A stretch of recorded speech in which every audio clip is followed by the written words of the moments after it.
Are you trying to figure out what moves you should put your time into?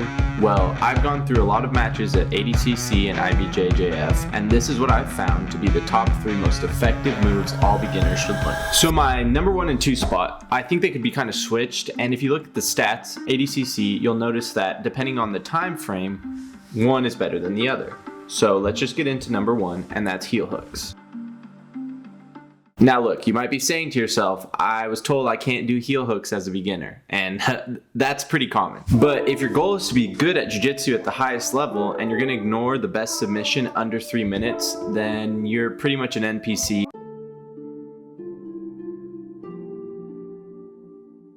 And you're probably not going to go very far in jiu-jitsu. When you learn to play music, you don't understand how to play music by just playing music. You learn music theory and you understand music. And it's kind of the same for jiu-jitsu. If you learn how to do BJJ with ignoring the legs, then when you go to compete, you're going to be totally outmatched. Kidding me? You can't knee bar? Stop. By someone who even does ankle locks.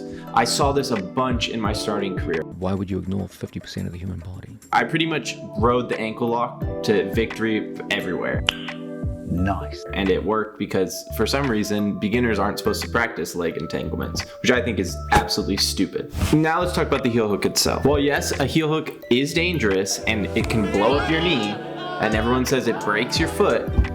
It's not as bad as any other submission. But the whole point of jiu-jitsu is literally to hurt someone else.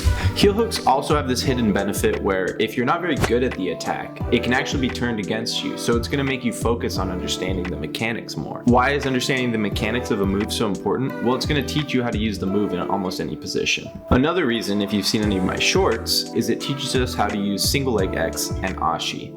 And also X guard. Those are all super necessary at the highest level. And I believe that's because we're starting to see this evolution of the wrestle up game. Using leg locks is also going to teach you how to balance between upper and lower body attacks. You'll notice that once you start attacking the lower body, our upper body is going to be open for attacks there as well. A common one is triangles and leg locks. And there's even a DVD by Craig Jones. Leg locks are also going to help us develop strong leg dexterity, and that's extremely important for jiu-jitsu. So if your training partner doesn't know heel hooks, then be very careful and probably don't apply it to them at that moment. That's the biggest way people get injured, is when the training partner doesn't understand.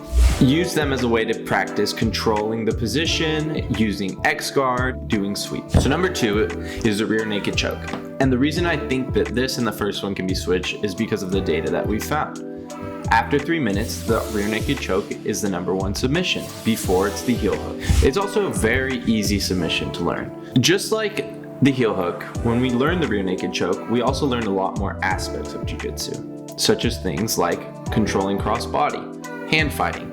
These are all things that come with finishing the rear naked choke. So if you start to focus in on this, you're also going to learn other aspects of jiu-jitsu. My final big reason for really liking the rear naked choke as one of the best submissions for beginners is because with any joint lock or tearing of some kind of ligament, there's a chance that someone just takes it. They'll just blow up, and I've had people take ankle locks. I've had people just blow up in heel hooks for no reason. Doesn't make any sense to me. I mean, people do it. So with the rear naked choke, unless they tap, you're going to put them to sleep, and that's going to guarantee you a win. So remember, 1 and 2 can be switched, and you should be thinking of this in your head. After 3 minutes, it's going to be a lot harder to heel hook someone than the first 3 minutes. And the reason for that is just the sweat and all the movement that's going on. So when you hit that 3 minute mark and you're rolling, or even if you feel like you're getting kind of sweaty and so is your training partner, you should start thinking of how to transition to a rear naked choke. And if you've already mastered the steps in the heel hook, which is things like Ashi and X guard and sweeps, then you're gonna have an easy time getting on top, switching the position, and start attacking your rear naked choke. Remember, jiu-jitsu's fought in phases, so we need to think about that during our match. If it's a 5-minute match, at the halfway mark, you should start thinking about switching your attack if your attack isn't working. And because you already have the positional control from the heel hook, it's going to be easy to use other positions like the Ashi or X guard. Finally on this list, the next best submission during ADCC was the armbar. Now the armbar is a really simple position, right? Elbow up, thumb in the air, boom, hips in, you're done. You've hit the armbar. The armbar is also a super complicated position. You have things like the Choi bar, you can swim move.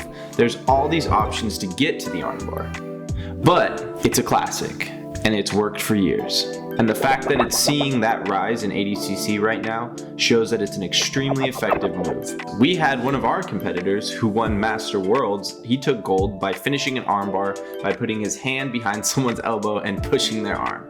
It's kind of insane, but it worked. I think it also contrasts the heel hook very well, where the heel hook is a super technical move and you need to understand every aspect of it perfectly.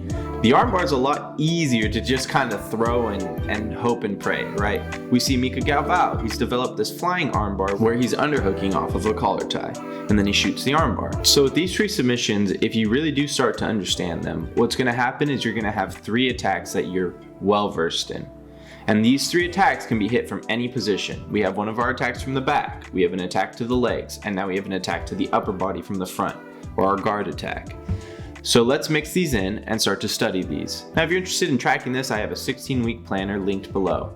I hope you guys enjoy, and if you want more jiu-jitsu content like this, subscribe down below.